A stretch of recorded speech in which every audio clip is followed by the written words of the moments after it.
in chapter 14.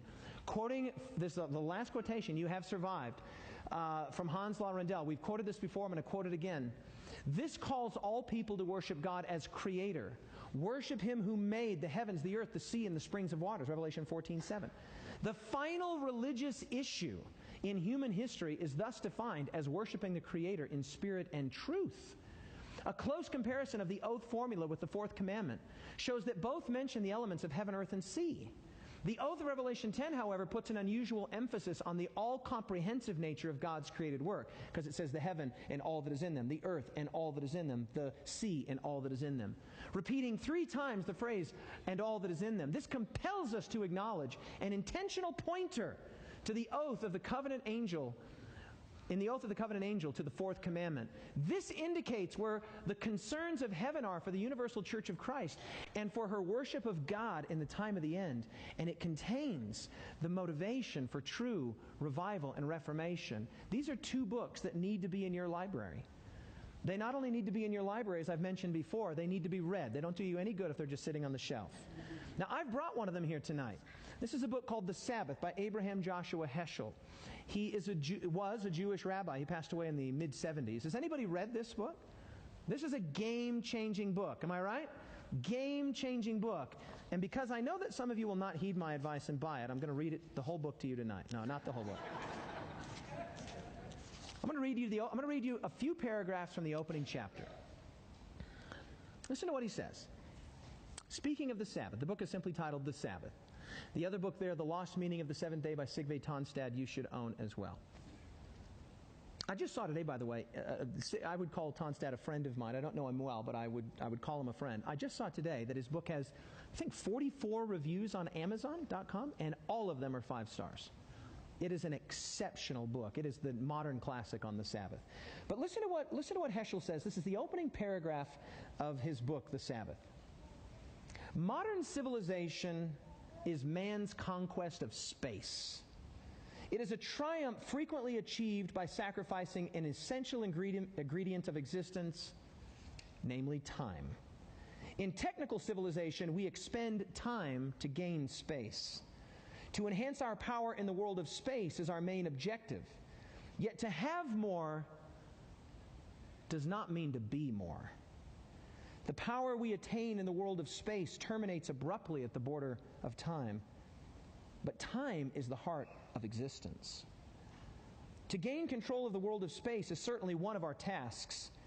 But the danger begins when, in gaining power in the realm of space, we forfeit all aspirations in the realm of time.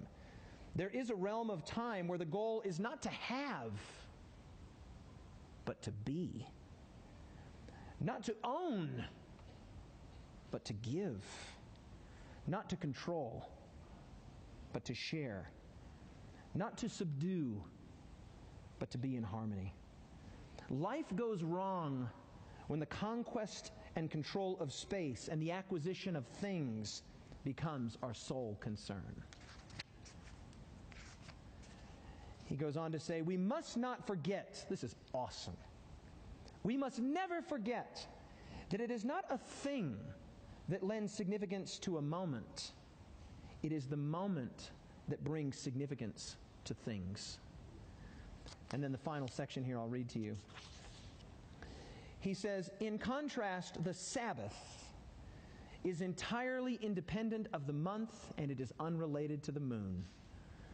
Its date is not determined by any event in nature, such as the new moon, but by an act of creation. Thus, the essence of the Sabbath is completely detached from the world of space.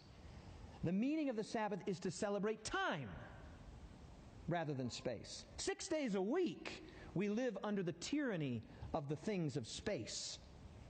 But on Sabbath, we become attuned to holiness in time.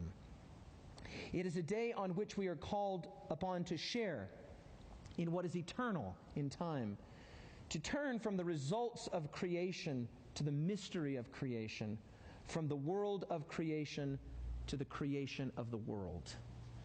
Friends, I tell you, something happens in Sabbath that is absolutely transformative. First of all, it communicates a total realignment of your priorities, and that's what Heschel's getting at here. We live in a world that is consumed with stuff, material things. In fact, consumerism has been identified as a worldview now. Consumerism is a worldview. More stuff, more clothes, more toys, more gadgets, more electronics, more land, more whatever. Whatever your more is. Okay, my more has been fly fishing rods, and I'm being really vulnerable with you here, camera equipment, and now bicycles. That's my more, right? And there is a temptation in the heart of David Asscherick to want more than what I have. I want the newer, the latest, the greatest, the best, the whatever. You have your own more that you might be tempted by, right? But what Sabbath says is it's not about owning more stuff that's extended in space. Sabbath is about being in time and turning your attention away from the things of space. And I tell you, this is timely advice in this day and age where consumerism has become the driving force in the world. More, newer, shinier, better, quicker, faster. I mean, how many people, the moment that iPhone 7 comes out, or whatever the new phone is, the new gadget, all of a sudden the 6 just seems so totally unattractive and ancient. Like, what, did they find this thing in an archaeological dig somewhere around Jerusalem? Look at this thing. It doesn't even have the new camera. Right? Well, never mind 10 years ago, you didn't even know what an iPhone was, or 12 years ago, whatever it is.